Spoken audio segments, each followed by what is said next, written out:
Hello everyone, welcome to you all. So कल हमने start किया था motion of the centre of mass, right. तो आज उसी को कंटिन्यू करेंगे, ठीक है। So motion of centre of mass.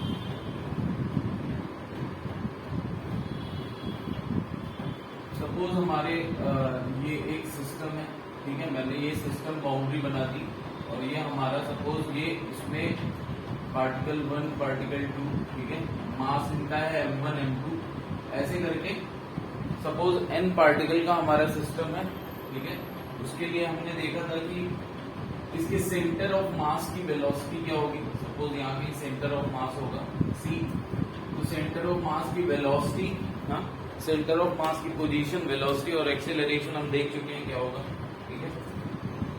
ये हमने अपना रेफरेंस फ्रेम लिया है। रेफरेंस फ्रेम का मतलब हम जानते हैं, ठीक है, कोऑर्डिनेट एक्सिस, जिसके थ्रू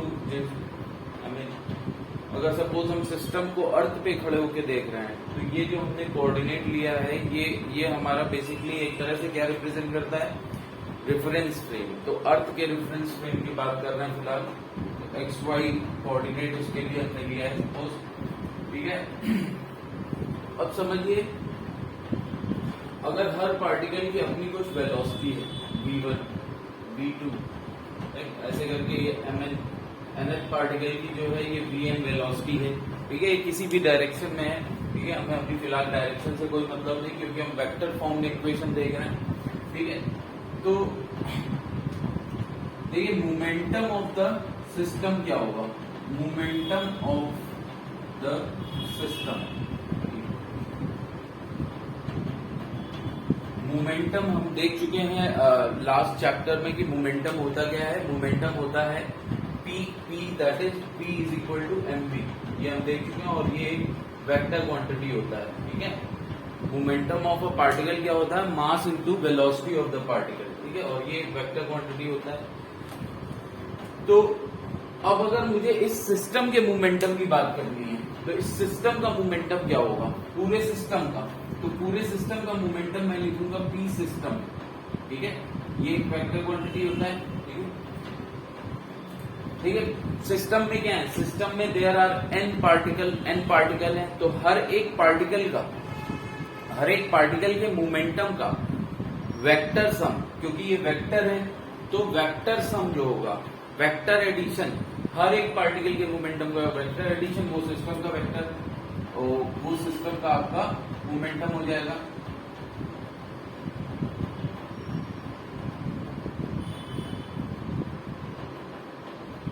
ठीक है। अब देखिए हम इसको क्या लिख सकते हैं, इसको मैं लिख सकता हूं, अगर मैं सिग्मा की नोटेशन में लिखूं तो sigma is equal to 1 to n, हाँ, mi vi, ठीक है। Sigma i is equal to 1 to n mi vi, ठीक है। अब देखिए अगर इस इक्वेशन को अगर अब मैं, देखिए हमारा क्या हुआ, सिग्मा mi vi आ गया, ठीक है। अब अगर मैं इसको मल्टीप्लाई कर दूं, किससे मल्टीप्लाई कर दूं, सिग्मा m से, सिग्मा mi से अगर मैं मल्टीप्लाई कर दूं और सिग्मा mi से मैं डिवाइड कर दूं तो कोई चेंज तो होगा नहीं, ठीक है। सिग्मा mi से हमने मल्टीप्लाई कर दिया, फिर सिग्मा mi से हमने डिवाइड भी कर दिया। अब देखिए ये वाला जो टर्म है sigma mi vi upon sigma mi, ये क्या है, sigma mi vi upon sigma mi, ये क्या है, ये आपका होता है, आई थिंक हमने कल देखा था, ये होता है velocity of the centre of mass, ठीक है। ये होता है velocity of the centre of mass, ठीक है।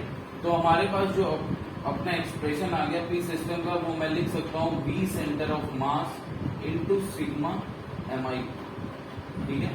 अब सिग्मा mi क्या है, सिग्मा mi है sum of the masses of all the particle जो कि सिस्टम में है।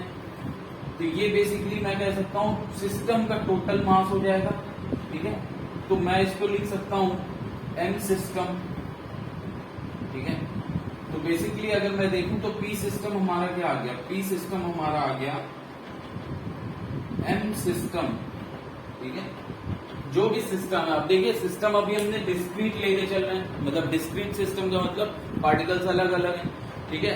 अगर यही कॉन्टिन्यूस मास डिस्ट्रीब्यूशन हो तो सॉलिड बॉडी आ जाएगी। तो एम सिस्टम फिर वो अगर रॉड है या स्फेयर है या फिर बॉल है, आई मीन जो भी बॉडी है उसका मास हो जाएगा, दैट इज एम सिस्टम। तो मैं ये लिख सकता हूँ P system is the total mass into BCM, right. तो सिस्टम का हमारा जो मोमेंटम अगर मुझसे पूछा जाए तो मैं ये एज्यूम कर सकता हूं कि पूरे सिस्टम में से सब कुछ हटा दो, बस एक टोटल मास इस सिस्टम का जितना है वो मास इसके सेंटर ऑफ मास पे रख दो, और जो सेंटर ऑफ मास की वेलोसिटी है वो उस मास को मिल जाएगी, तो एमबीसीएम, राइट। तो ये similarly I mean similar expression आ रहा है जो रिप्लेसमेंट करके आता है अगर किसी बॉडी को हम एक पॉइंट मास से रिप्लेस कर दें और उसको सेंटर ऑफ मास पे रखें, राइट।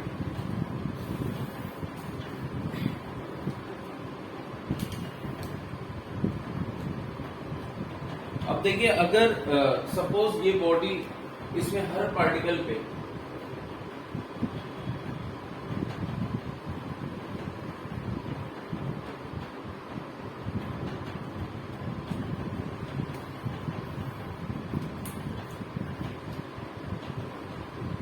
अगर इसके हर पार्टिकल पे मान लीजिए कुछ F1 लग रहा है फोर्स, ठीक है, इधर F2 लग रहा है, ठीक है, ऐसे अलग अलग फोर्स लग रहा है हर पार्टिकल पे, राइट, Fn।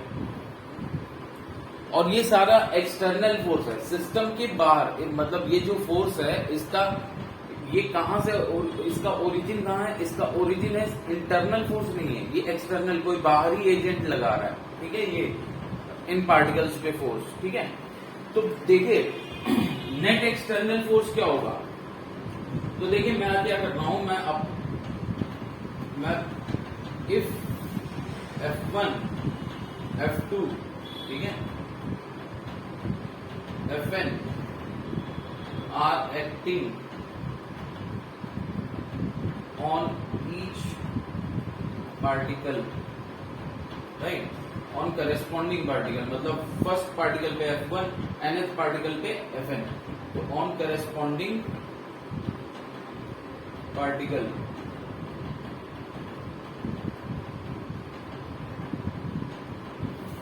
ठीक है।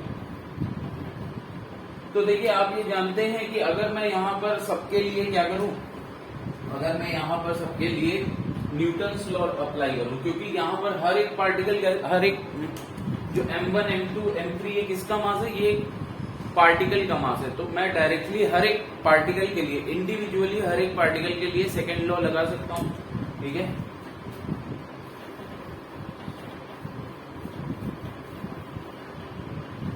तो देखिए इंडिविजुअली हर एक पार्टिकल के लिए अगर मैं सेकेंड लॉ लगा सकता हूं तो applying second law for every particle,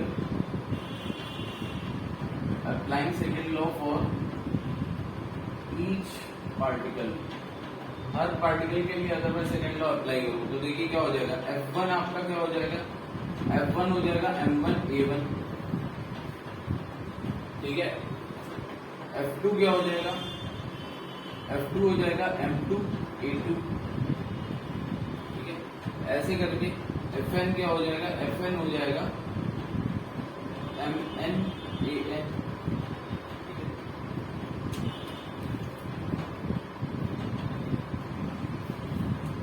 मैं अगर इनको सबको मैं जोड़ देता हूं तो देखिए क्या आएगा हमारे पास, F1 प्लस F2 Fn आर्मेटिक, ये सारी इक्वेशंस को मैं ऐड कर दे रहा हूं तो देखिए क्या आएगा, M1 A1 plus M2 A2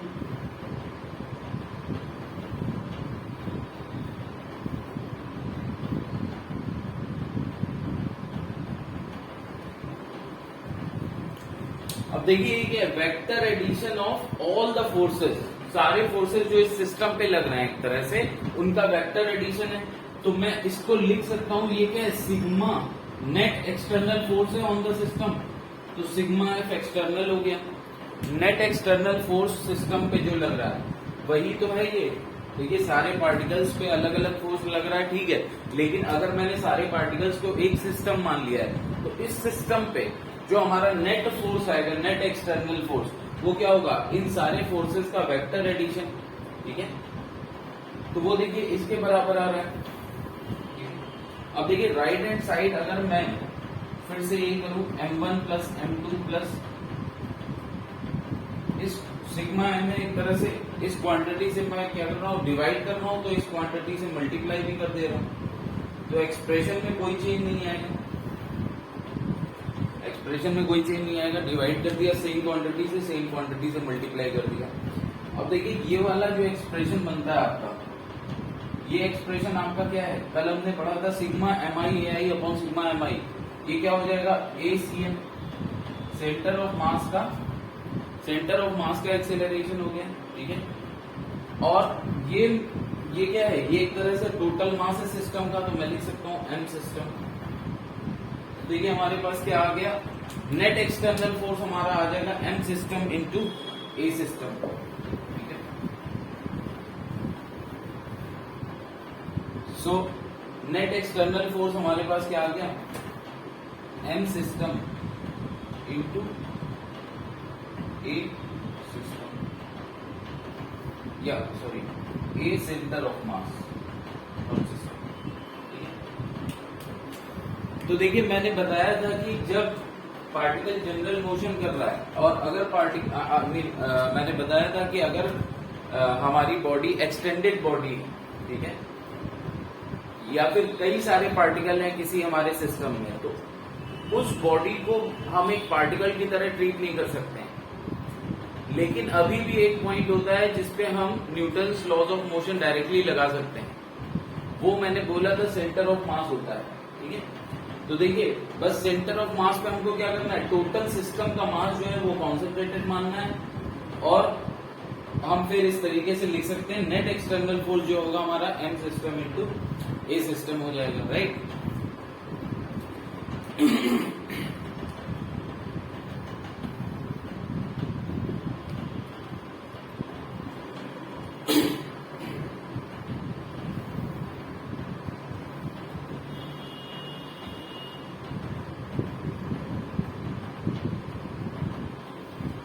अब देखिए, अब इसको मैं ये जो आपका एक एक्सप्रेशन आया है, क्या आया है कि सिग्मा नेट एक्सटर्नल फोर्स किसी सिस्टम पे जो भी होगा, नेट एक्सटर्नल फोर्स किसी भी सिस्टम पे होगा जो भी, तो मैं उसको total mass of the system into centre of मास का, m system into acm, centre of मास का। तो देखिए मैं इसको लिख रहा हूं m system into dvcm by dt, ठीक है, m system into dvcm by dt, ठीक है। अब इन केस अगर हमारे पास इन केस अगर ऐसा हो जाता है कि जो नेट एक्सटर्नल फोर्स है किसी भी सिस्टम पे वो जीरो है, if net external force on the system is zero, then देखिए net external force on the system से जीरो हो जाएगा, तो फिर इसका मतलब है m system into dvcm by dt भी जीरो हो जाएगा। देखिए m सिस्टम तो जीरो हो नहीं सकता, तो इसका मतलब क्या है कि dvcm बाई dt जीरो है। इसका मतलब क्या है, इसका मतलब है कि dvcm जीरो है, मतलब कि चेंज इन वेलोसिटी जीरो है। सेंटर ऑफ मास की वेलोसिटी, सेंटर ऑफ मास की चेंज इन वेलोसिटी क्या है, जीरो है। मतलब अगर centre of mass initially rest पे था तो वो रेस्ट पे ही रहेगा, और अगर सेंटर ऑफ मास इनिशियली अगर रेस्ट पे था तो वो रेस्ट पे रहेगा, और इनकेस अगर सेंटर ऑफ मास देखिए आपका यूनिफॉर्म वेलोसिटी से मूव कर रहा है अगर आगे, तो वो यूनिफॉर्म वेलोसिटी से मूव करता रहेगा। तो इसका बेसिकली क्या रिजल्ट आता है, इसका रिजल्ट ये आता है कि अगर सिग्मा नेट एक्सटर्नल फोर्स अगर मेरा जीरो है, तो centre of mass either at rest, है ना, centre of mass is either at rest or moving with constant velocity. Centre of mass either at rest or moving with constant velocity. पर क्या इसका ये भी मतलब है कि सारे पार्टिकल्स जो हैं वो भी रेस्ट पे होंगे? No, it's not necessary. देखिए क्या है, सारे पार्टिकल्स जो आपके हैं ना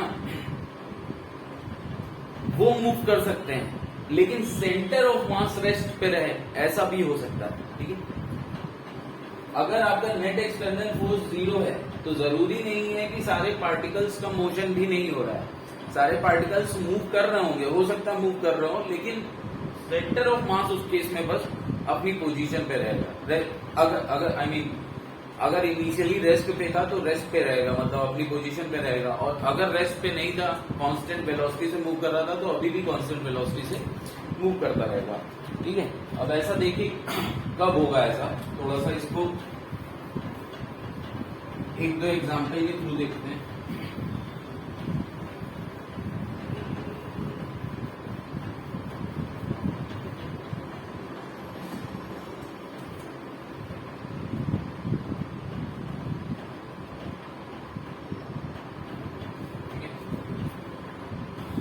देखिए, अगर सपोज आपके पास ये बॉडी है, सबसे बड़ा एग्जांपल तो यही हो गया। देखिए आपके पास ये बॉडी है, ठीक है, इसका सेंटर ऑफ मास यहाँ कहीं होगा।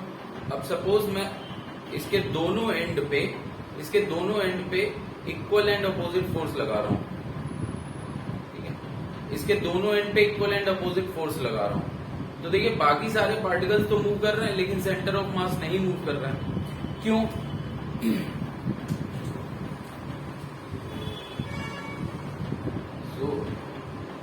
इसको समझने के लिए पहला इलस्ट्रेशन समझिए, पहला एग्जांपल।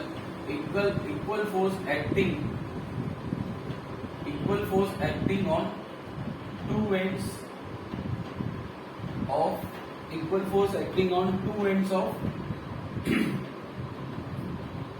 ऑफ अ रॉड और बार, जो भी आप समझ लो। ठीक है, तो देखिए अगर मान लीजिए ये आपकी रॉड है, ठीक है, ये आपकी रॉड है। अब मेरा सिस्टम क्या हो जाएगा? मेरा सिस्टम हो जाएगा ये रॉड, राइट, और ये रेड कलर से मैं बना रहा हूं सिस्टम बाउंड्री, ताकि आपको क्लियर हो। रॉड हमारा सिस्टम है और इसके अलावा कुछ भी बाहर का है वो क्या है। अब देखिए अगर आपने फोर्स F यहां पर लगाया, ठीक है, और फोर्स F आपने इस तरफ से यहां पर लगा दिया, ठीक है, इसका सेंटर ऑफ मास यहां भी नहीं होगा।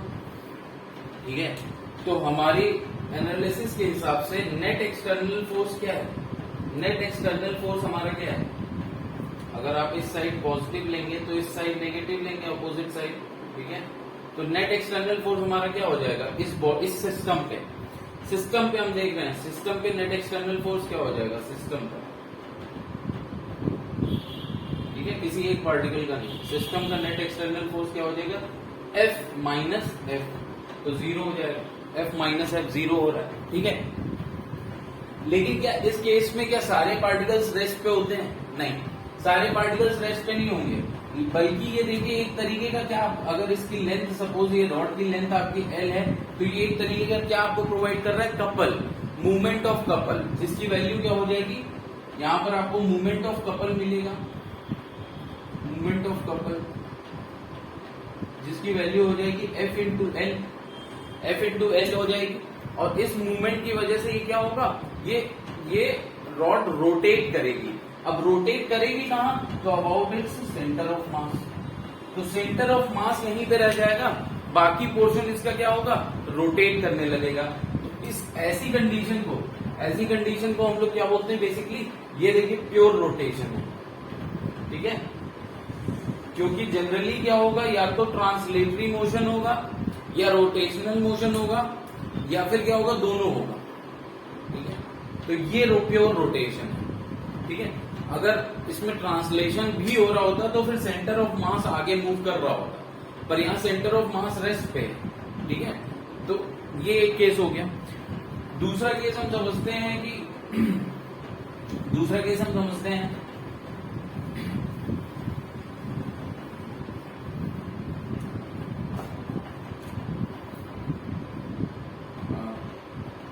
टू पार्टिकल सिस्टम हम लेते हैं, उसके थ्रू हम थोड़ा इसको और एनालाइज करेंगे जो भी हमने पढ़ा है। ठीक है,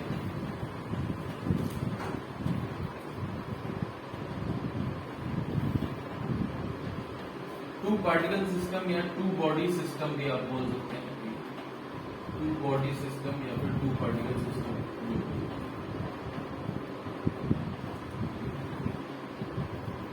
टू बॉडी सिस्टम लेते हैं। टू बॉडी सिस्टम, सपोज आपका जो है ये एक बॉडी है जिसका मास है m1, ये एक बॉडी है जिसका मास है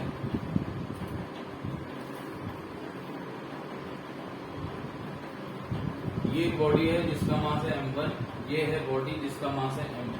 ठीक है, m2 m1। ठीक है,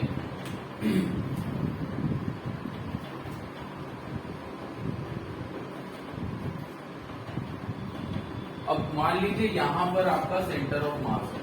ठीक है, यहां पर आपका सेंटर ऑफ मास है। ठीक है,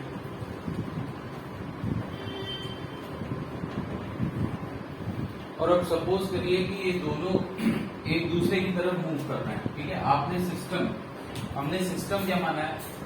हमने सिस्टम मान लिया है ये हमारा सिस्टम है जिसमें हमारी दोनों बॉल है। ठीक है, इन दोनों बॉल के अलावा जो भी है वो क्या है? इस सिस्टम का हिस्सा नहीं है। ठीक है, तो ये हमारा सिस्टम है जिसमें ये दोनों बॉल है। ठीक है, अब ये एक दूसरे की तरफ मान लीजिए मूव कर रहे हैं। ठीक है, वो कोई बाहर से कोई एक्सटर्नल फोर्स नहीं लग रहा है। ठीक है, सपोज अगर ये मास m1 वाली जो बॉडी है, बॉडी नंबर 1 है, इसके पास प्लस का चार्ज है और बॉडी नंबर 2 के पास माइनस चार्ज है, तो ये एक दूसरे की तरफ अट्रैक्ट होंगे। अब ये जो फोर्स ऑफ अट्रैक्शन है ये इनका इंटरनल फोर्स हो गया। ठीक है, ये इनका इंटरनल फोर्स हो गया। अब अगर ये इंटरनल फोर्स है तो हम ऐसा तो कर नहीं सकते कि जो हमारा इलेक्ट्रोस्टैटिक फोर्स होगा उसको हम इक्वल टू रख दें क्या m। ठीक है, m सिस्टम इंटू ACN, ऐसा तो कर नहीं सकते। ठीक है, क्यों? क्योंकि यहां पर हमारा क्या था? यहां पर हमारे पास होना था, यहां पर हमारे पास क्या होना था? नेट एक्सटर्नल फोर्स होता है, लेकिन यहाँ पर जो इलेक्ट्रोस्टैटिक फोर्स है हमारे सिस्टम के हिसाब से ये इलेक्ट्रोस्टैटिक फोर्स अब मेरा एक्सटर्नल फोर्स नहीं रहा। ठीक है, ये इंटरनल फोर्स हो गया। तो ठीक है, ये किसी इंटरनल फोर्स की वजह से आपस में एक दूसरे के करीब जा रहा है। ठीक है, तो अब देखिए मतलब इसका क्या हो गया? अब यहाँ पर इस सिस्टम में हमारा जो है सिग्मा एफ एक्सटर्नल ये 0 हो गया। सिग्मा एफ एक्सटर्नल अगर मेरा 0 है तो देखिए क्या होगा कि अब क्योंकि ये अट्रैक्शन होगा तो थोड़ी देर बाद देखिए क्या हो जाएगा। थोड़ी देर बाद ये m1 यहां पहुंच गया और सपोज m2 यहां पहुंच गया। ठीक है,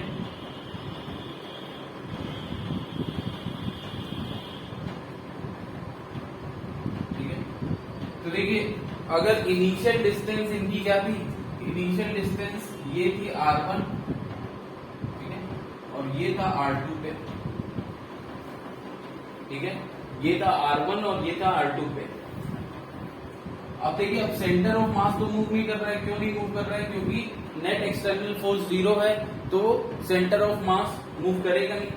अब देखिए initially centre of mass rest पे था, सेंटर ऑफ मास रेस्ट पे था, इसलिए अब सेंटर ऑफ मास रेस्ट पे ही रहेगा क्योंकि नेट एक्सटर्नल फोर्स 0।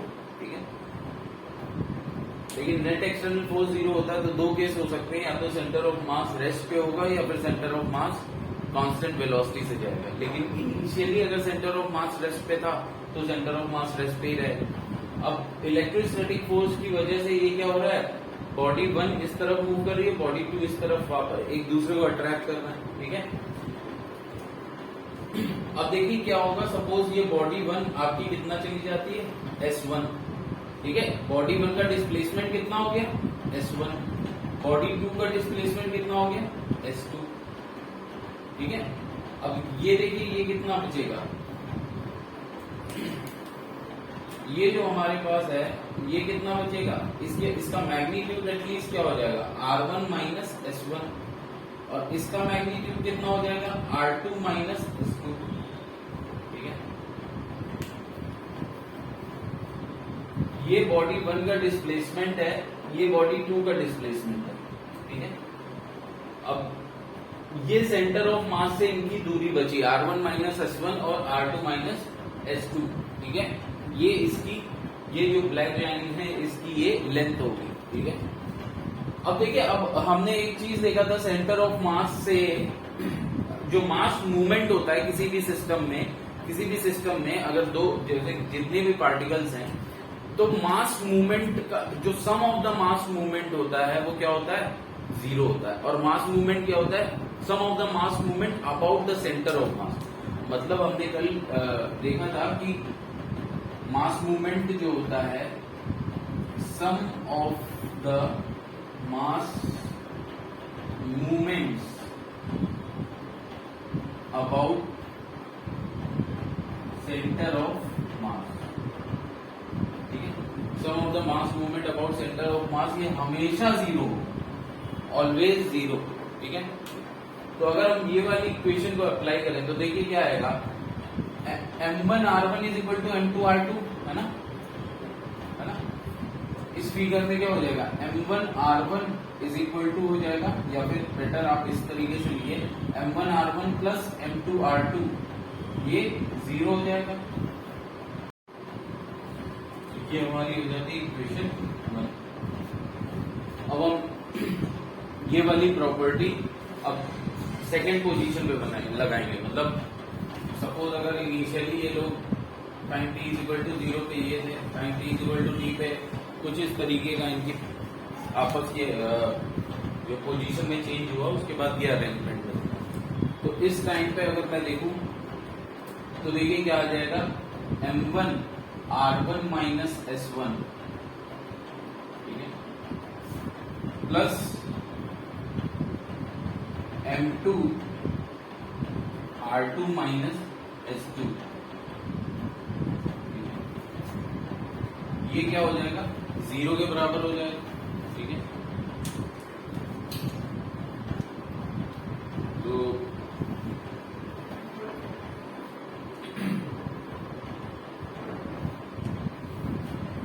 इक्वेशन 1 और इक्वेशन 2 को देखते हुए आपको क्या लगता है, या फिर आप एक काम करिए, इक्वेशन 1 माइनस इक्वेशन 2 कर दीजिए। ठीक है, तो इक्वेशन 1 माइनस इक्वेशन 2, अगर मैं इन दोनों को सब्सट्रैक्ट करता हूं तो मुझको क्या मिल जाएगा इस इक्वेशन से, M1S1 plus M2S2 is equal to 0। ठीक है, M1S1 plus M2S2 is equal to 0 हो रहा है। ठीक है, अब इसकी अगर यहाँ पर स्केलर फॉर्म देखें, स्केलर फॉर्म में करने के लिए हमको क्या करना होता है, वेक्टर्स को डायरेक्शन के साथ पुट करना होता है, डायरेक्शन के साथ इनकी वैल्यूज पुट करनी होती। ठीक है, अब यहाँ पर देखिए, यहाँ पर क्योंकि अलोंग अ स्ट्रेट लाइन ये मूव कर रहे हैं, ठीक है, तो हम अलोंग अ स्ट्रेट लाइन अगर ये मूव कर रहे हैं तो हम इसको क्या कर सकते हैं, साइन कन्वेंशन से साइन कन्वेंशन लेके हम बता देंगे कि साइन कन्वेंशन यूज करेंगे डायरेक्शन बताने के लिए, राइट। तो अब देखिए इसके हिसाब से क्या हो जाएगा, ये साइन कन्वेंशन मैं यूज कर रहा हूँ, इस तरफ पॉजिटिव एंड इस तरफ नेगेटिव। तो देखिए M1 किस तरफ आया है, M1 आया है राइट साइड, तो according to my sign convention S1 जो होगा वो पॉजिटिव हो जाएगा। सो M1S1, अब मैं क्या लिख रहा हूँ, बस इसकी स्केलर फॉर्म लिख रहा हूँ। स्केलर फॉर्म क्या आएगी, M1S1, ठीक है, S2 देखिए नेगेटिव साइड, तो M-M2S2 is equal to 0। So M1S1 is equal to क्या हो जाएगा, M2S2। मतलब कि देखिए S1 S2 डिस्प्लेसमेंट है, ठीक है, ये कोई M1 S1 कोई मास मूवमेंट नहीं है, मास मूवमेंट में क्या लेते हैं, distance from the centre of मास लेते हैं, उस पार्टिकल की, उस मास की distance from the centre of मास लेते हैं। लेकिन यहाँ पर क्या दिख रहा है कि अगर एक्सटर्नल फोर्स, अगर आपका एक्सटर्नल फोर्स जीरो है, नेट एक्सटर्नल फोर्स जीरो है, और पार्टिकल अगर सेंटर ऑफ मास अगर आपका जो है इनिशियली रेस्ट पे था, ठीक है, अगर नेट एक्सटर्नल फोर्स जीरो है और सेंटर ऑफ मास आपका इनिशियली रेस्ट पे था, तो क्या होता है, तो फिर दो पार्टिकल्स का displacement multiplied by their mass वो दोनों का सेम रहता है, ठीक है। तो पहली चीज तो यहां पर ये दिख जाती है कि अगर नेट एक्सटर्नल फोर्स जीरो है तो जरूरी नहीं है कि सारे पार्टिकल्स भी रेस्ट पे हों या फिर कांस्टेंट वेलोसिटी से मूव कर रहा हूं। क्यों? अब क्या ये कांस्टेंट वेलोसिटी से मूव कर रहे होंगे? नहीं। देखिए इंटरनल फोर्स इनको क्या कर रहा है, इंटरनल फोर्स जो फोर्स ऑफ अट्रैक्शन है वो तो वहां है ही ना, तो जब भी फोर्स है तो एक्सीलरेशन भी है, ठीक है। तो दोनों एक्सीलरेटेड होंगे, लेकिन दोनों एक्सीलरेटेड होंगे, लेकिन क्या है, नेट एक्सटर्नल फोर्स जीरो होने की वजह से सेंटर ऑफ मास इनका नहीं चेंज होगा, ठीक है, सेंटर ऑफ मास नहीं चेंज होगा। अब देखिए, अच्छा इसी इक्वेशन, जो ये इक्वेशन हमारी आई है,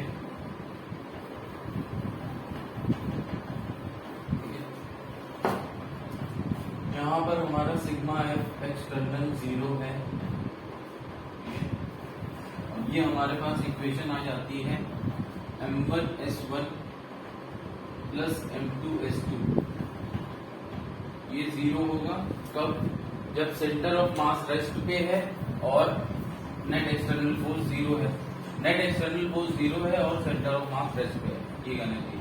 अच्छा इसकी स्केलर फॉर्म इसकी क्या आएगी, that m1s1 is equal to m2s2 आ रही है, ठीक है, ये आपकी इसकी स्केलर फॉर्म है। अब देखिए इस इक्वेशन को मैं क्या कर रहा हूँ, डिफरेंशिएट कर रहा हूँ विद रेस्पेक्ट टू टाइम, ठीक है। तो m1s1 प्लस m2s2 ये क्या आ जाएगा, जीरो। तो देखिए m1 तो कांस्टेंट है, तो ds1 बाई dt क्या है, rate of change of displacement of one with respect to time, time के साथ बॉडी वन का rate, rate of change of displacement, rate अगर किसी का रेट ऑफ चेंज देख रहे हैं तो वो टाइम के रेस्पेक्ट में ही होता है, ठीक है। तो बॉडी वन का रेट ऑफ चेंज क्या है ऑफ डिस्प्लेसमेंट, तो वो क्या होता है, इसकी वेलोसिटी हो जाएगी m1v1 प्लस m2v2, ये भी आपका क्या हो जाएगा, जीरो हो जाएगा। कंडीशन आपकी क्या है, sigma F external zero and centre of mass is at rest, ये आपकी कंडीशन है, ठीक है, इन सारी इक्वेशंस के लिए। सो m1v1 प्लस m2v2 ये आपका क्या हो जाता है, जीरो आ जाएगा। अब देखिए अगर पार्टिकल 1 इस तरफ जा रहा है तो v1 इस तरफ होगा, पार्टिकल 2 इस तरफ आ रहा है तो v2 इस तरफ होगा, ठीक है। तो अब देखिए जब आप इसको स्केलर फॉर्म में लिखेंगे, तो देखिए v1 आपके हिसाब से, आपके साइन कन्वेंशन के हिसाब से v1 पॉजिटिव हो जाएगा, तो ये हो जाएगा m1v1, ठीक है, माइनस m2v2, क्योंकि v2 इस तरफ है, इज इक्वल टू जीरो, तो m1v1 क्या हो गया, इज इक्वल टू m2v2 हो गया।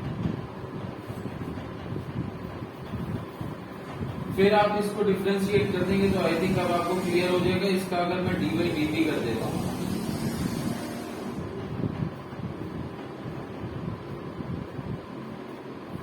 ये भी जीरो होगा, dv1 बाई dt ये क्या हो जाएगा, m1a1 प्लस m2a2, ये भी जीरो होगा। फिर से देखिए इसका एक्सीलरेशन इस तरफ होगा, a1 इस तरफ होगा और a2 किस तरफ होगा, इस तरफ होगा, ठीक है, मोशन के हिसाब से। अब ऐसा भी हो सकता है, फिलहाल जो हमने अभी सिस्टम लिया है तो इसमें फोर्स ऑफ अट्रैक्शन लग रहा है तो दोनों ही एक्सीलरेटेड होंगे, पर ऐसा भी हो सकता है कि ये बॉडी डेसिलरेट कर रही हो, ये बॉडी पे डेसिलरेशन लग रहा हो, इस बॉडी पे एक्सीलरेशन, माइट बी पॉसिबल, अगर हो सकता है तो फिर वो वाला a2 इस तरफ हो जाएगा, ठीक है। वो डिपेंड करता है, लेकिन हमारे पास अपने इस क्वेश्चन के लिए क्या आ रहा है, m1a1 is equal to m2a2, ये इसकी स्केलर फॉर्म हो जाएगी।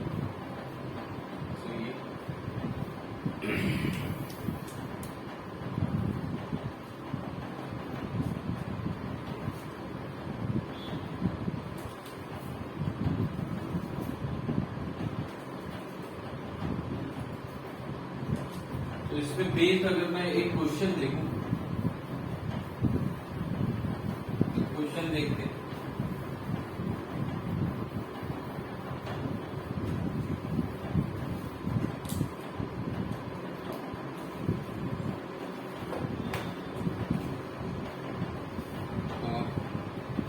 क्वेश्चन क्या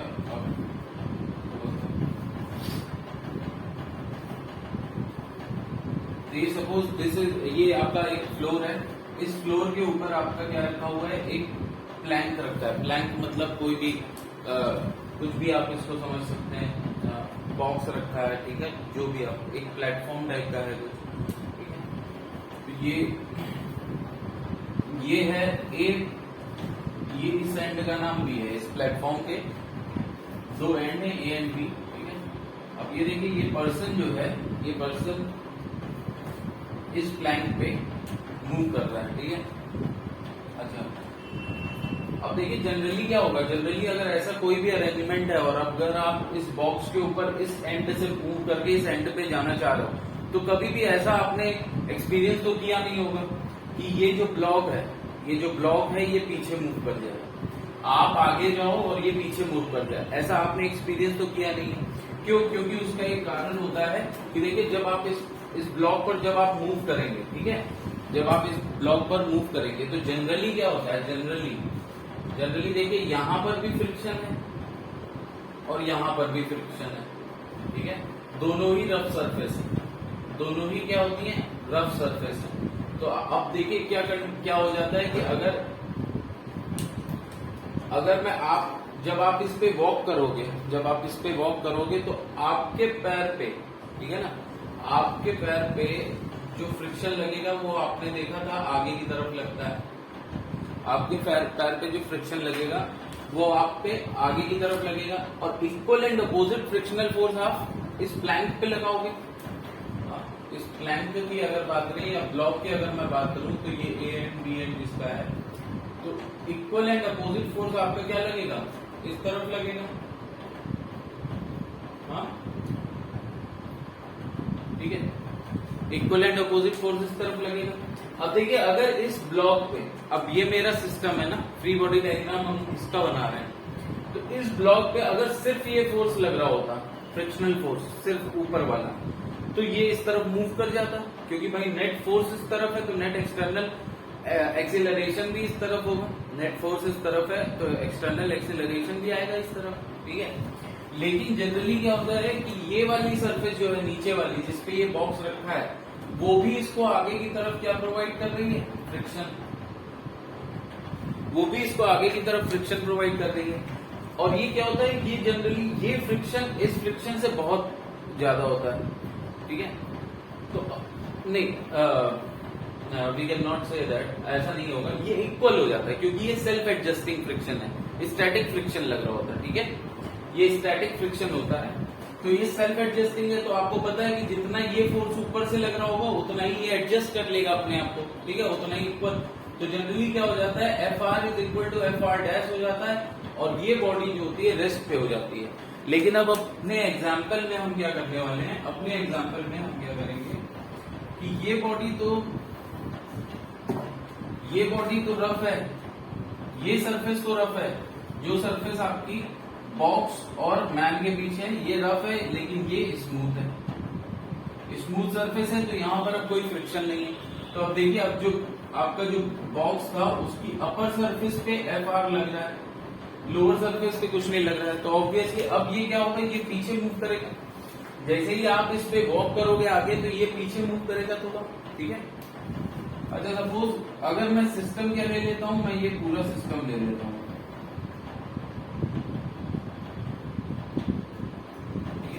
ये हमारा सिस्टम है।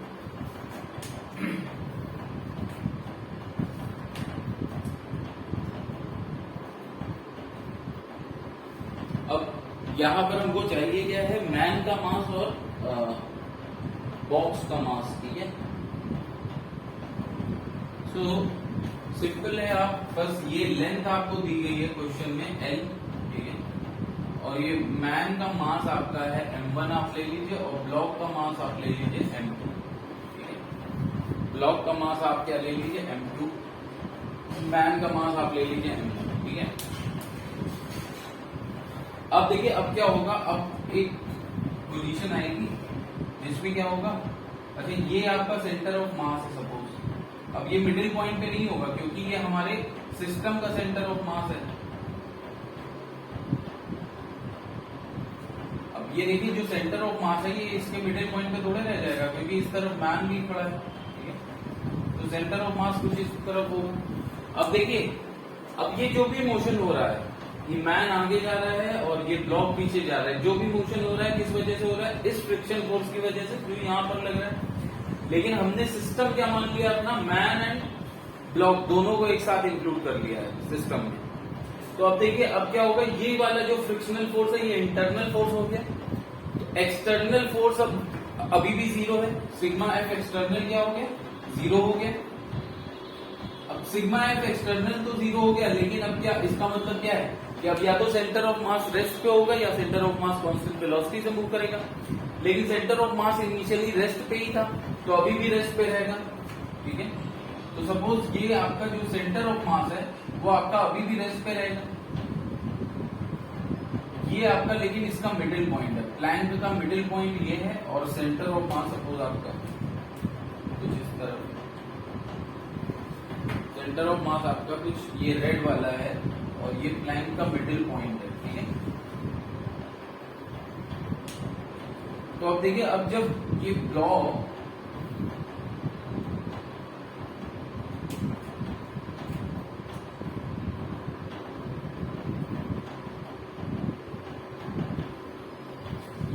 देखिए अब कुछ इस तरफ शिफ्ट हो जाएगा,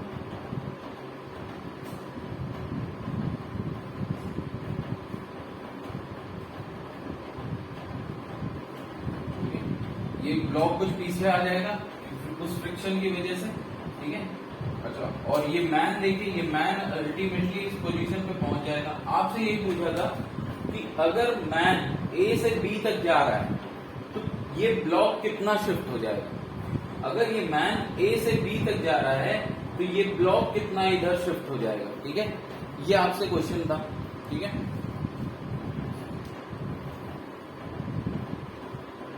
तो अब देखिए अगर ये मान लेता हूं मैं कि ये ब्लॉक इस तरफ कितना शिफ्ट हो गया, एक्स अमाउंट से अगर इस तरफ शिफ्ट हो गया पीछे की तरफ, एक्स अमाउंट से अगर ब्लॉक पीछे की तरफ शिफ्ट हो गया, ठीक है।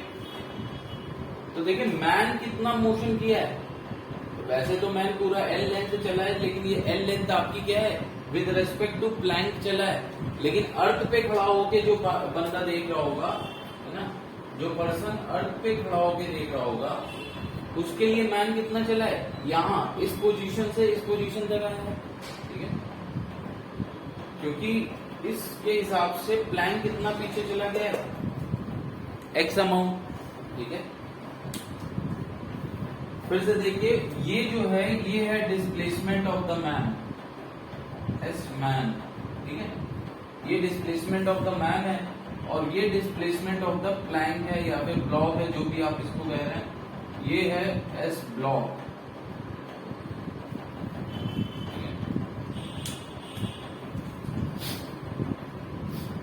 अब देखिए मास of the man m1 s man, ठीक है, प्लस m2 एस ब्लॉक, ये क्या हो जाएगा, zero. m1 s man plus m2 s block ये क्या हो जाएगा, जीरो हो जाएगा, ठीक है। अब देखिए आप वेक्टर फॉर्म में लिखेंगे एस मैन इधर है एस ब्लॉक इधर है, तो साइन कन्वेंशन आप लिख लीजिए, तो यहाँ पर आप ये लिखेंगे m1 s man is equal to m2 s block, ठीक है। अब देखिए एस ब्लॉक आपने कितना माना है कि सपोज कि आपने एस ब्लॉक इधर की तरफ शिफ्ट हो गया एक्स अमाउंट से, और देखिए एस मैन कितना हो जाएगा, ये टोटल लेंथ, तो ये लेंथ देखिए ये लेंथ एल है आपकी, right.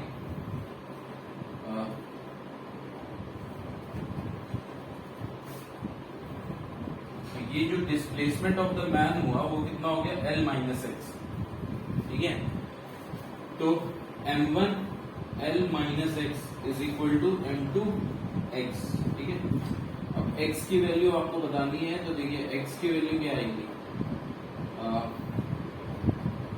m1l minus m1x is equal to m2x, ठीक है। सो x वाले टर्म्स को एक तरफ ले जाएंगे तो m1 प्लस m2x, नहीं तो ये आएगा m1l upon m1 plus m2, ठीक है। तो ये इस तरीके से आप क्या डिस्प्लेसमेंट बता सकते हैं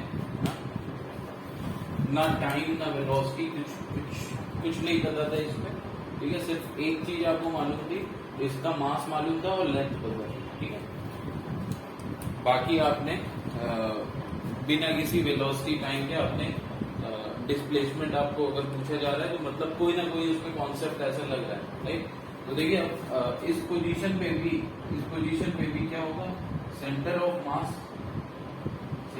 मास नहीं शिफ्ट होगा, ठीक है, सेंटर ऑफ मास नहीं है।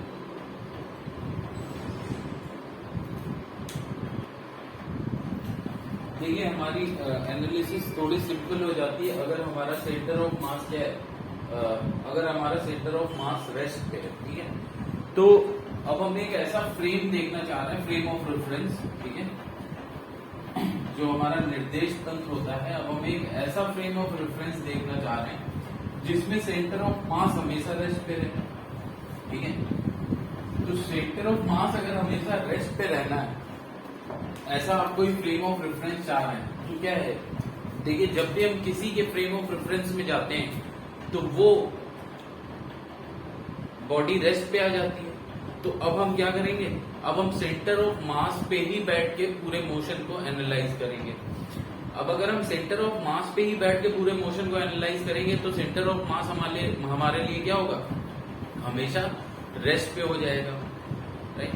अब मतलब अगर आपका एक्सटर्नल फोर्स लग रहा है या नहीं लग रहा है, कोई बात नहीं, अगर आप सेंटर ऑफ मास के ऊपर बैठ के देखेंगे तो आपको सेंटर ऑफ मास की पोजीशन, सेंटर ऑफ मास जो है हमेशा रेस्ट पे ही दिखेगा, ठीक है, इररेस्पेक्टिव ऑफ एक्सटर्नल फोर्स लग रहा है या नहीं लग रहा है, ठीक है। तो हम अब वो सी फ्रेम देखने जा रहे हैं। सी फ्रेम में अब हमको ये ऐसे अगर पार्टिकल्स को देखते हैं तो देखिए सी फ्रेम मतलब सेंटर ऑफ मास पे आप बैठ गए। अब मान लीजिए आपके पास कोई सिस्टम ऑफ पार्टिकल था, ठीक है, ये आपका सिस्टम है, इसमें कई सारे पार्टिकल हैं, ठीक है। अब देखिए आप ये जानते हैं कि पी सिस्टम क्या हो जाता है, पी सिस्टम होता है हमारा, पी सिस्टम क्या होता है हमारा, पी सिस्टम होता है वैसे M total M mass of the system into velocity of the centre of mass of the system into velocity of the centre of mass. लेकिन ये देखिए velocity of the centre of mass हमारा कब आ रहा है, velocity of the centre of mass हमारा आ रहा है जब कोई बंदा इसको यहाँ ओरिजिन अर्थ के रेफरेंस फ्रेम में खड़े होकर देख रहा है, ठीक है, अर्थ के रेफरेंस फ्रेम में खड़े होकर देख रहा है। लेकिन अब जो हम फ्रेम ऑफ रेफरेंस नया यूज करने जा रहे हैं वो है हमारा सेंटर ऑफ मास का ही फ्रेम ऑफ रेफरेंस, ठीक है। तो अकॉर्डिंगली अब हमने कोऑर्डिनेट्स अपने चेंज कर दिया। अब ये हमारा अर्थ का था कोऑर्डिनेट, अब ये हमारा सेंटर ऑफ मास का फ्रेम ऑफ रेफरेंस है, ठीक है। तो अब कभी भी सेंटर ऑफ मास, अब देखिए इसके लिए क्या हो जाएगा, सेंटर ऑफ मास खुद रेस्ट पे आ जाएगा, राइट। तो इसकी वेलोसिटी खुद के फ्रेम ऑफ रेफरेंस में क्या हो जाएगी, 0, ठीक है। तो सी फ्रेम में अगर मैं बात करूं तो velocity of the centre of mass, velocity of the centre of mass with respect to C frame वो क्या होगी हमारी, 0 हो जाएगी, ठीक है। देखिए सी का मतलब है velocity of the centre of mass with respect to C frame, ठीक है, with respect to C frame, ये क्या हो जाएगी, ये 0 हो जाएगी, ठीक है। तो अगर मैं अब पी सिस्टम देखूं, P system with respect to C frame, P system with respect to centre of mass frame या फिर सेंटर ऑफ मास पे बैठ के अगर मैं देखूंगा, ये हमेशा 0 हो जाएगा, क्योंकि ये एक्चुअली क्या होगा, ये होगा आपका M total into B C with respect to C, और ये तो हमेशा 0 हो जाएगा, ठीक है। तो ये भी हमेशा क्या हो जाएगा, 0। तो सी फ्रेम एक ऐसा फ्रेम है जहां पर किसी भी टाइम आप सिस्टम का मोमेंटम देखेंगे तो वो क्या होगा, 0 होगा। ठीक है, अब देखिए अगर एक्सटर्नल फोर्स लग भी रहा है इस सिस्टम पे, एक्सटर्नल फोर्स कुछ लग भी रहा है इस सिस्टम पे सपोज, ठीक है, तो भी क्या होगा, अब सेंटर ऑफ मास के फ्रेम ऑफ रेफरेंस पे देखेंगे तो क्या होगा, तब भी ये क्या होगा, VCC 0 ही होगा, VCC 0 होगा, P सिस्टम भी 0 हो जाएगा with respect to centre of mass. ठीक है, तो ये हमेशा वैलिड है, ये हमेशा वैलिड है किसके फ्रेम में, C फ्रेम में, सेंटर ऑफ मास के फ्रेम में, इररिस्पेक्टिव ऑफ कि एक्सटर्नल फोर्स लग रहा है या नहीं लग रहा है, उससे कोई मतलब नहीं। ठीक है, तो सेंटर ऑफ मास के फ्रेम ऑफ रेफरेंस का हमारे पास सेंटर ऑफ मास हमेशा ही रेस्ट पे रहेगा। बस क्या है, अगर इफ अब C फ्रेम में if there is some external force, if net external force आपका 0 है, C फ्रेम में अगर नेट एक्सटर्नल फोर्स 0 होगा तो क्या होगा, ये जो C फ्रेम है, then C frame will be, C frame हमारा क्या होगा, C frame will be inertial frame, inertial frame of reference. ठीक है, लेकिन अगर if sigma F external is not equal to 0, तो फिर हमारा जो C फ्रेम है वो क्या हो जाएगा, non inertial frame, non inertial frame. अब देखिए C फ्रेम जब इनर्शियल फ्रेम होगा तो आप डायरेक्टली क्या लगा सकते हैं, न्यूटन्स लॉज। ठीक है, Newton's laws applicable, Newton's laws applicable. और अगर नॉन इनर्शियल फ्रेम है C फ्रेम, तब आपका क्या होता है, Newton's laws are not applicable.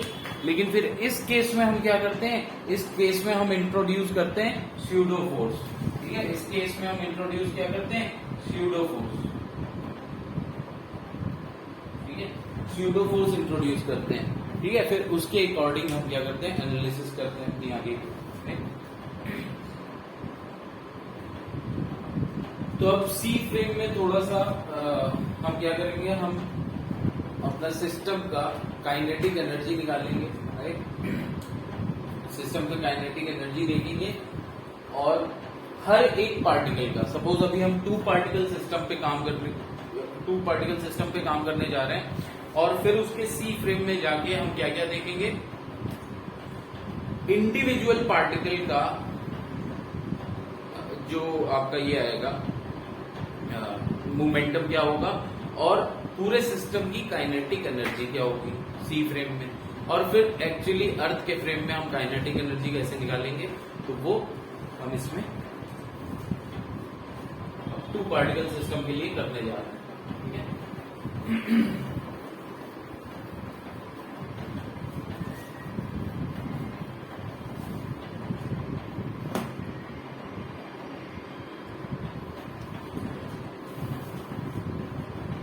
ठीक है, इस तरीके से लिख दीजिए, सपोज 2 पार्टिकल सिस्टम में देख रहे हैं,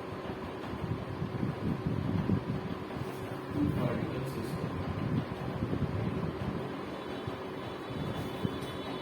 with respect to C frame. ठीक है, C फ्रेम से हम देख रहे हैं 2 particle system, 2 particle system with respect to C frame, और उसकी एनालिसिस करते हैं। राइट, तो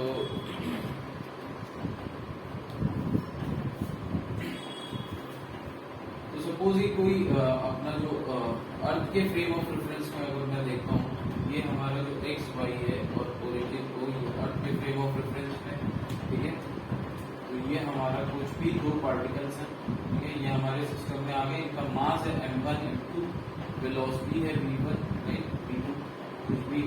ठीक है, ये हमारा सिस्टम हो जाएगा। फिलहाल इसका सेंटर ऑफ मास देखिए, ये कहीं कुछ, ये मान लीजिए आपका सेंटर ऑफ मास है। ठीक है, तो ये सेंटर ऑफ मास का फ्रेम ऑफ रेफरेंस हो गया, सेंटर ऑफ मास का फ्रेम ऑफ रेफरेंस हो गया। जब मैं सेंटर ऑफ मास के फ्रेम ऑफ रेफरेंस में देखूंगा तो वीसी विद रिस्पेक्ट टू सी 0 होता है, ठीक है। तो अब सबसे पहले पार्टिकल्स का, ठीक है, अब देखने जा रहे हैं momentum of each particle, momentum of each particle, ठीक है। तो देखिए ये जो वेलोसिटीज v1 v2 हैं, ये किसके फ्रेम ऑफ रेफरेंस में है? अर्थ के फ्रेम ऑफ रेफरेंस में। और अर्थ के फ्रेम ऑफ रेफरेंस में सेंटर ऑफ मास की भी वेलोसिटी होगी, तो सेंटर ऑफ मास की जो वेलोसिटी होगी अर्थ के फ्रेम ऑफ रेफरेंस में, वो मैं bc लिख रहा हूं, और ये क्या हो जाएगा? m1 v1 plus m2 v2 upon m1 plus m2, ठीक है। m1 v1 plus m2 v2 upon m1 plus m2, ठीक है। अब देखिए, तो वेलोसिटी ऑफ, अब अगर मैं बात करूं कि वेलोसिटी ऑफ, पहले वेलोसिटी ऑफ पार्टिकल 1, ठीक है, पार्टिकल 1 या body 1 with respect to C frame, ठीक है, with respect to C frame, ये क्या होगा? इसको मैं डिनोट कर रहा हूं v1 with respect to C. तो देखिए v1 विद रेस्पेक्ट टू सी आपको रिलेटिव फॉर्म में लिखना आता है। v1 with respect to C क्या हो जाएगा? v1 with respect to earth plus v earth with respect to C, v1 with respect to earth plus v earth with respect to C. अब v earth with respect to C क्या है? तो v earth with respect to C हमने देखा था कि देखिए अर्थ तो मूव नहीं कर रही है, लेकिन ये वेक्टर क्या इक्वल टू होगा vc with respect to earth. v earth with respect to C ये किसके इक्वल होगा? Minus vc with respect to earth. तो यहां पर मैं लिख दे रहा हूं minus vc with respect to earth, ठीक है। अब ये vc with respect to earth है क्या? ये, ठीक है। और v1 विद रेस्पेक्ट टू अर्थ क्या है? वो है v1, ठीक है। तो ये हो जाएगा आपका v1 माइनस जो आपका ये पूरा है m1 v1 plus m2 v2 upon m1 plus m2, ठीक है। तो अब आप इसको देखिए सॉल्व करेंगे तो क्या हो जाएगा? m1 v1 plus m2 v1, तो m1 v1 minus m1 v1 cut जाएगा, और देखिए m2 ऊपर क्या आ जाएगा आपका? ऊपर आ जाएगा आपका m2 v1 minus m2 v2 upon m1 plus m2, ठीक है। वहां से अगर मैं m2 कॉमन ले लूं तो देखिए m2 upon m1 plus m2, और ये ब्रैकेट में क्या बचेगा? v1 minus v2।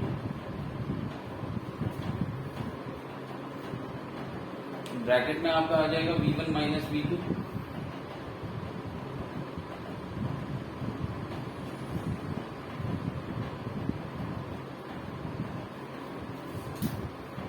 तो देखिए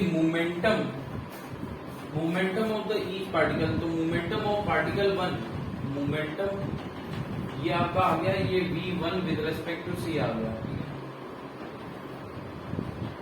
अब देखिए momentum of particle 1 with respect to C, momentum of particle 1 with respect to C क्या आएगा? तो इसको मैं देखिए मोमेंटम के लिए मैं p1c लिख कर रहा हूं, ये है momentum of particle 1 with respect to C frame. तो ये आपका किसके इक्वल हो जाएगा? ये आपका इक्वल हो जाएगा m1 into v1 with respect to C.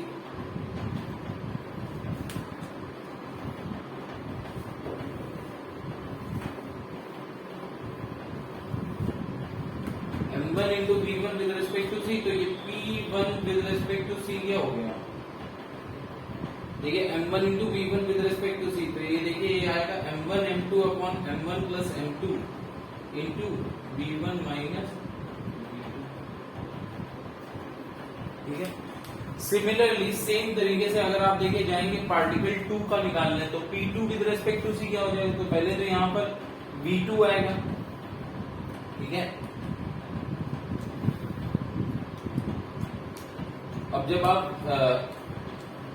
Similarly देखिए, अगर आप पार्टिकल 2 का जब आप लिखने जाएंगे विद रेस्पेक्ट टू C, तो आपका देखिए सेम मेथड आप फॉलो करेंगे, तो P2 with respect to C आपका क्या हो जाएगा, P2 with respect to C आपका मतलब momentum of second particle with respect to C आपका क्या आ जाएगा, m1 m2 upon m1 plus m2, और यहां पर क्या हो जाएगा, V2 माइनस V1 हो जाएगा।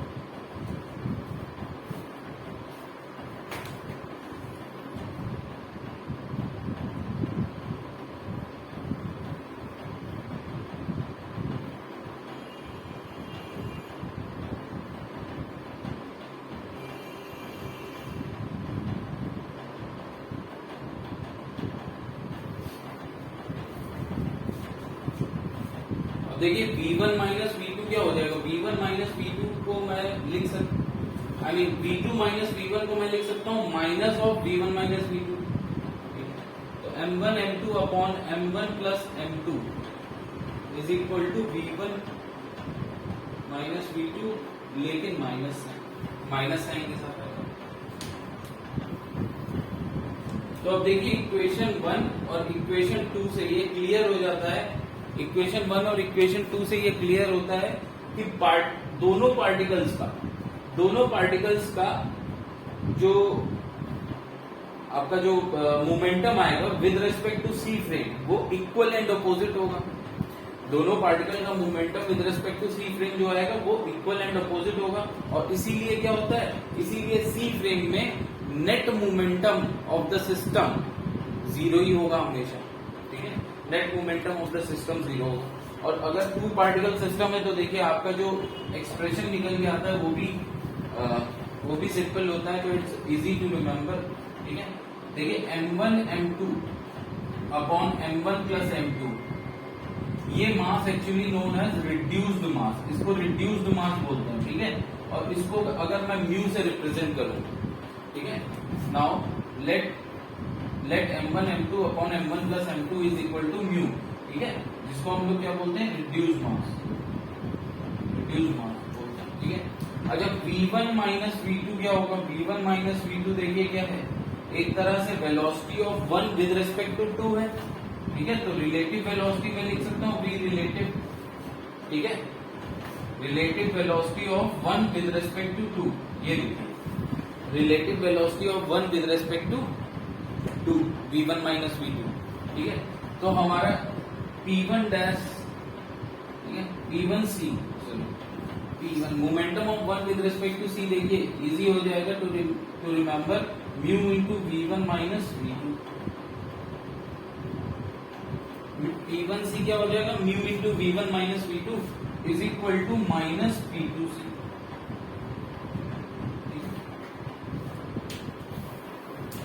तो टू पार्टिकल सिस्टम में आप इस तरीके से इसको याद रख सकते हैं, ठीक है, इजी टू रिमेम्बर, ठीक है।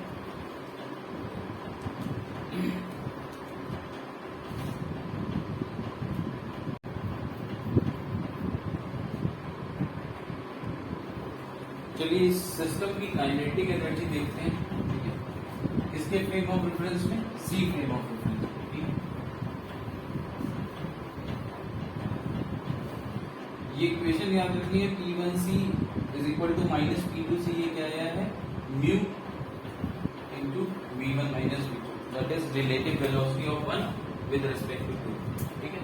तो हमारा जो P आया है basically P1 with respect to C momentum is equal to minus P2 with respect to C is equal to mu क्या है, reduced mass m1 m2 upon m1 plus m2 into v1 with v12, ठीक है, with respect to 2, relative velocity of 1 with respect to 2, ठीक है। ये हमारा expression है।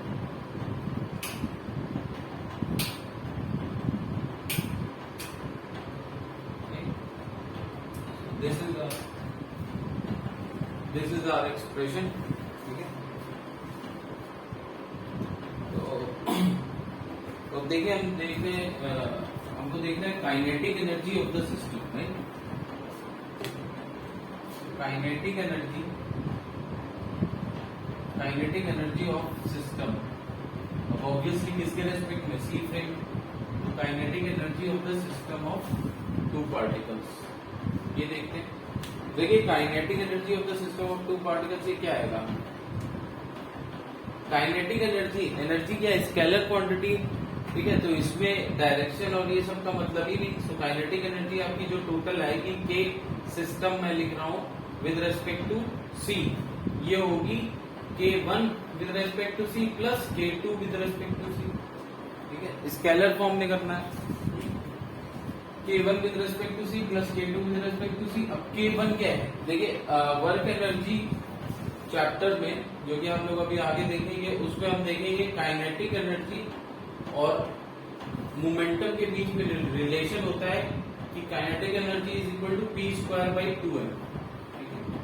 ये हम अभी वर्क एनर्जी पावर चैप्टर में देखेंगे। काइनेटिक एनर्जी मोमेंटम के बीच में रिलेशन होता है, kinetic energy is equal to P square by 2m, right.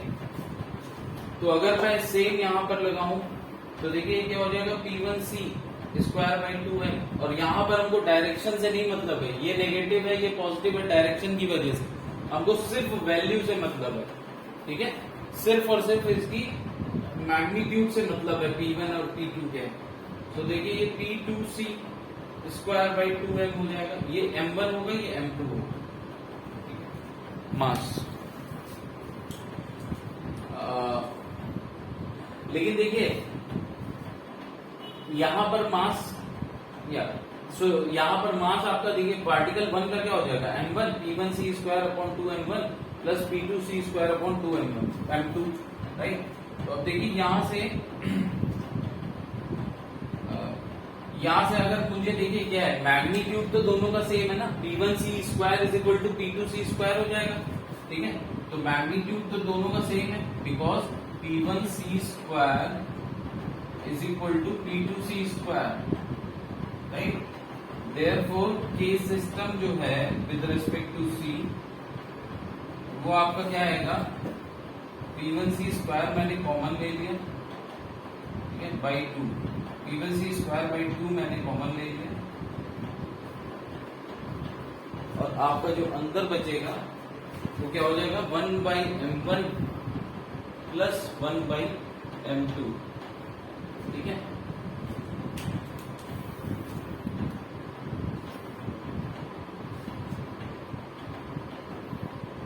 तो ये देखिए K system with respect to C actually क्या बनता है आपका, P1C स्क्वायर। P1C हमारा क्या है, म्यू इंटू V12, तो म्यू स्क्वायर इंटू V1 या V रिलेटिव स्क्वायर में लिख दूं, ठीक है, या V12 स्क्वायर, ये रिलेटिव वेलोसिटी है, तो mu square V12 square upon 2, ठीक है। ये हमारा P1C स्क्वायर बाई 2, और अंदर क्या बचा, 1 by m1 plus 1 by m2। देखिए इसको एलसीएम लेके ऐड कर रहा हूं मैं, तो ये हो जाएगा m1 m2 m1 plus m2,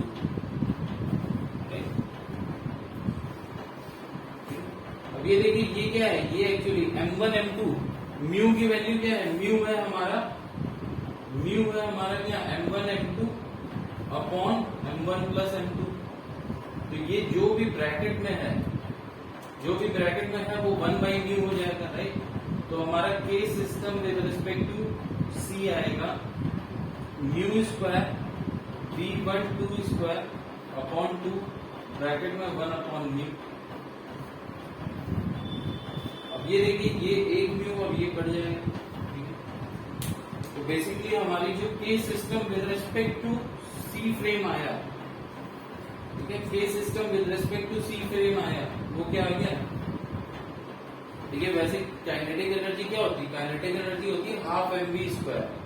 अब सी फ्रेम में आप समझिए कि क्या है, रिड्यूस मास आ गया है और V12 रिलेटिव वेलोसिटी स्क्वायर, ठीक है। तो इस तरीके से याद भी रख सकते हैं। So kinetic energy of the system with respect to centre of mass frame ये सीधा क्वेश्चन आ जाएगा, तो आप पुट करिए वैल्यू और सीधा आंसर निकालिए। ठीक है,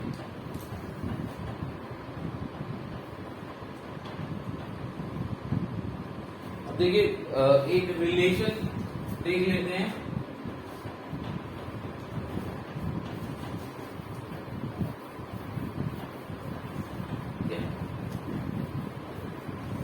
Between kinetic energy with respect to C frame and kinetic energy with respect to Earth, ठीक है, इन दोनों के बीच में हमको रिलेशन देखना है। तो फिलहाल हमारा जो टू पार्टिकल सिस्टम के लिए काइनेटिक एनर्जी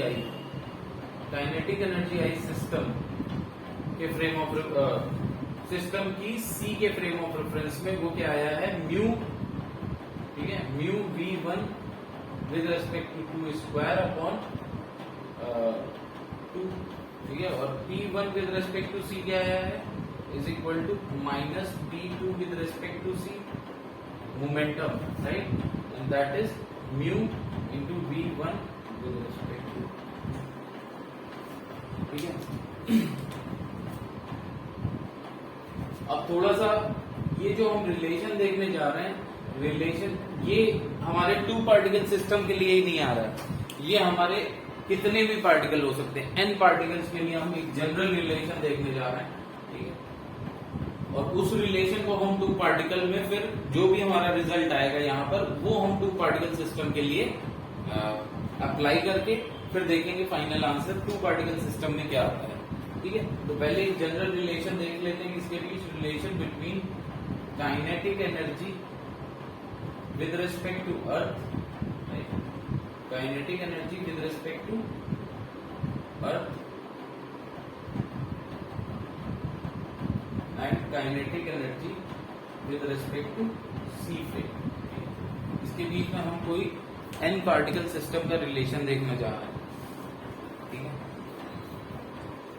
तो सपोज हमारे पास ये कोई n particle system, right, n particle system में हर सबकी अपनी वेलोसिटी है। तो देखिए मैं काइनेटिक एनर्जी जो इसकी लिखूंगा विद रिस्पेक्ट टू अर्थ वो क्या होगी, kinetic energy with respect to earth इसकी आएगी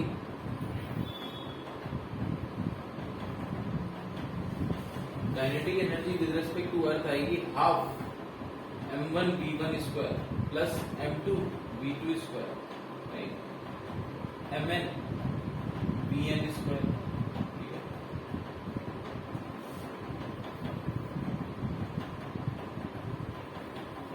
ये अभी मैं अर्थ के फ्रेम ऑफ रेफरेंस में लिख रहा हूं, तो v1 v2 v3 vn ये सब क्या है, वेलोसिटी है इसकी अर्थ के फ्रेम ऑफ रेफरेंस में, ठीक है। ये n पार्टिकल सिस्टम के लिए,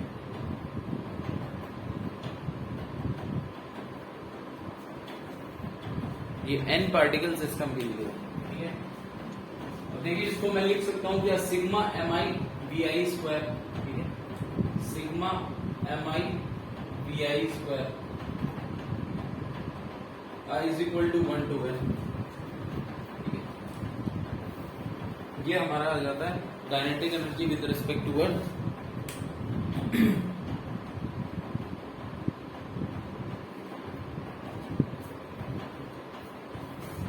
देखिए VI को मैं क्या लिख सकता हूँ, VI क्या है, velocity of the ith particle, कोई ith पार्टिकल है उसकी वेलोसिटी कितनी है अर्थ के फ्रेम में, ठीक है। तो VI with respect to earth is equal to VI with respect to C frame plus VC frame with respect to earth, ठीक है। ये एक्चुअली क्या है, VI क्या है, VI है VI with respect to earth है, ठीक है। VI with respect to earth ही तो है, V1 V2 V3 वेलोसिटी जो है ये क्या है, विद रिस्पेक्ट टू अर्थ है।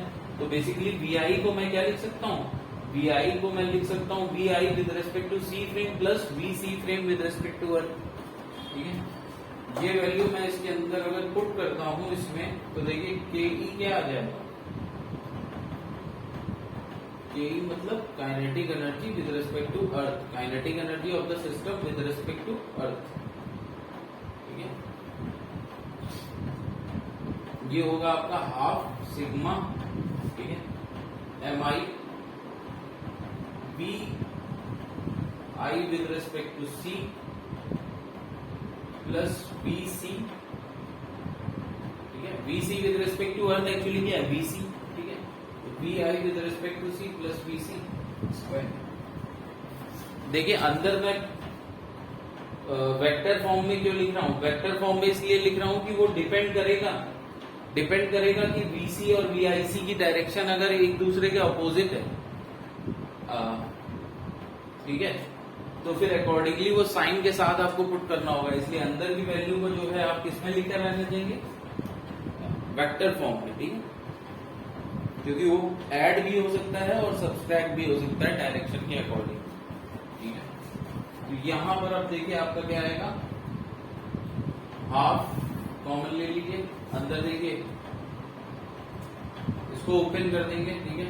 तो देखिए क्या आएगा, sigma MI BI with respect to C square, ठीक है। अब तो मैग्नीट्यूड का स्क्वायर हो जाएगा, A square plus B square, बीच में माइनस साइन हो प्लस साइन हो, पहले तो वैल्यूज स्क्वायर ही हो जाएंगी, ठीक है। यहाँ ये वाला sign plus minus accordingly change होगा, तो उसके लिए हमारा देखिए क्या आ जाता है, सिग्मा MI, ठीक है, और ये ओपन होगा तो देखिए क्या आएगा, 2BI with respect to C dot product with BC, ठीक है। तो ये अकॉर्डिंगली साइन के हिसाब से, डायरेक्शन के हिसाब से जो ये लास्ट वाला टर्म आ रहा है ये नेगेटिव या पॉजिटिव हो जाएगा, ठीक है। 2BIC डॉट BC,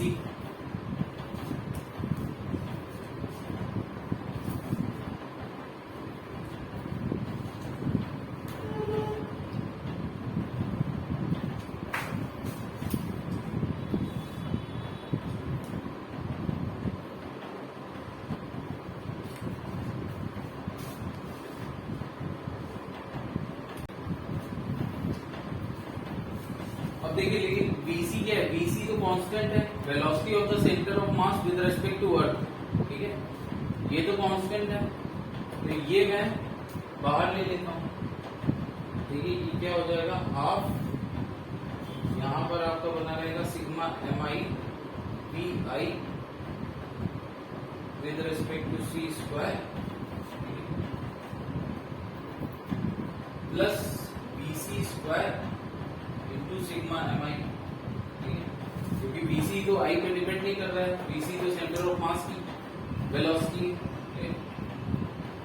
प्लस अब देखिए यहाँ पर जो भी है BC तो कांस्टेंट है ना, I पे डिपेंड नहीं कर रहा है, तो अल्टीमेटली ये देखिए BC बाहर आ गया और अंदर क्या बचा, सिग्मा MI, 2 भी कांस्टेंट है तो 2 भी मैंने बाहर ले लिया, अंदर बचेगा सिग्मा MI BIC,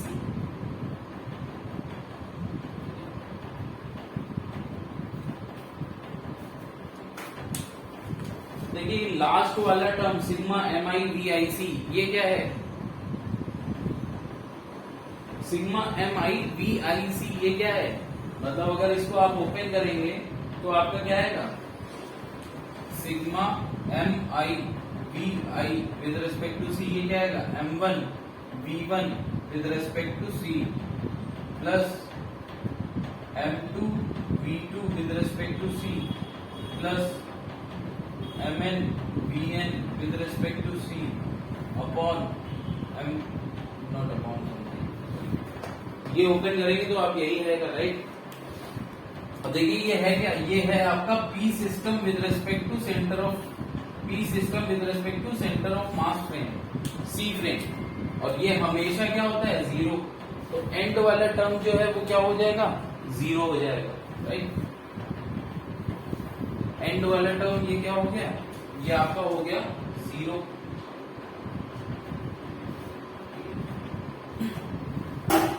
तो अब आपका जो जनरल इक्वेशन बचता है वो देखिए क्या आएगा,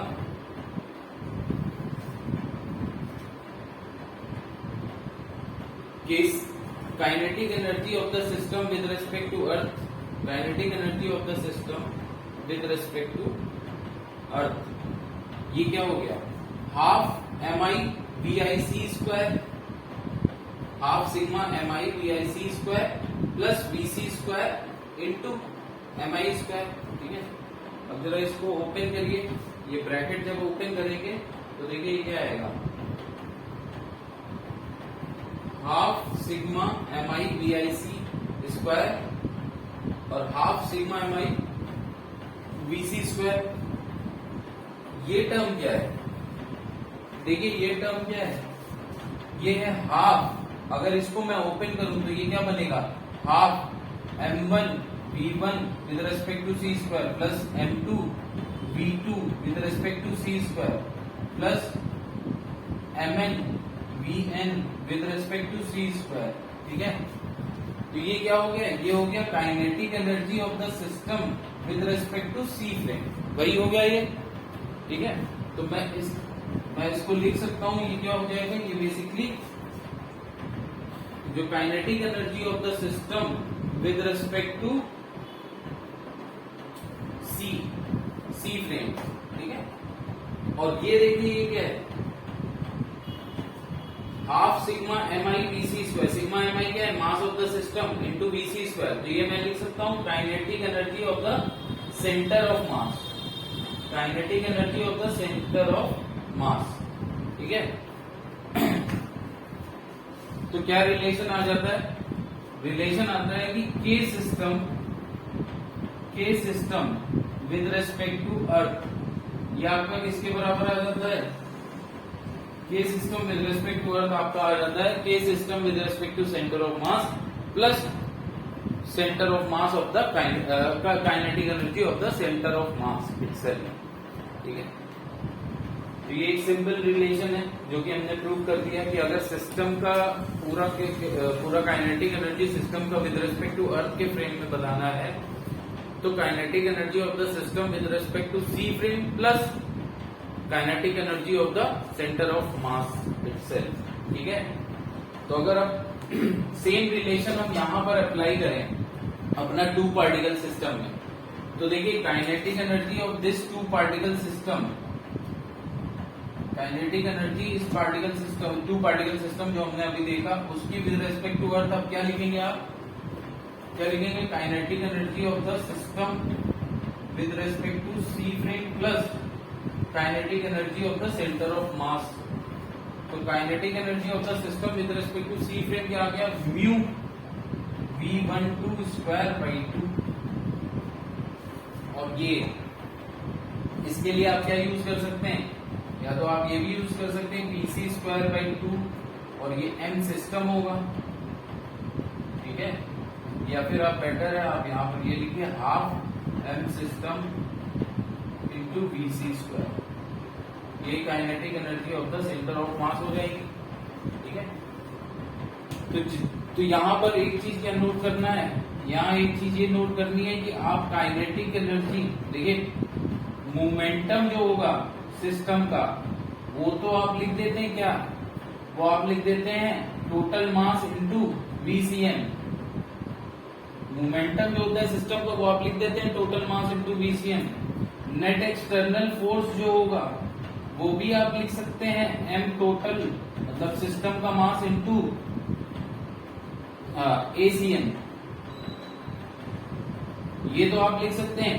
लेकिन जब एनर्जी की बात आ रही है, ठीक है, तो आप ये गलती नहीं करिएगा कि kinetic energy of the system अगर पूछा जाए, अच्छा जनरली अगर ऐसे ही पूछा जा रहा है kinetic energy of the system, तो kinetic energy of the system with respect to earth ही पूछा जा रहा है, ठीक है।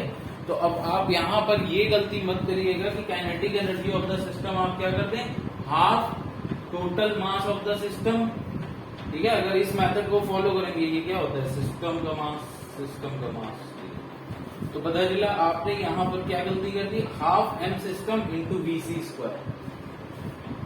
तो ये kinetic energy of the system नहीं है, ये kinetic energy of the centre of mass है, ठीक है। तो ये गड़बड़ हो जाएगा, kinetic energy of the system क्या हो जाएगी, kinetic energy of the centre of mass plus kinetic energy of the system in C frame, right.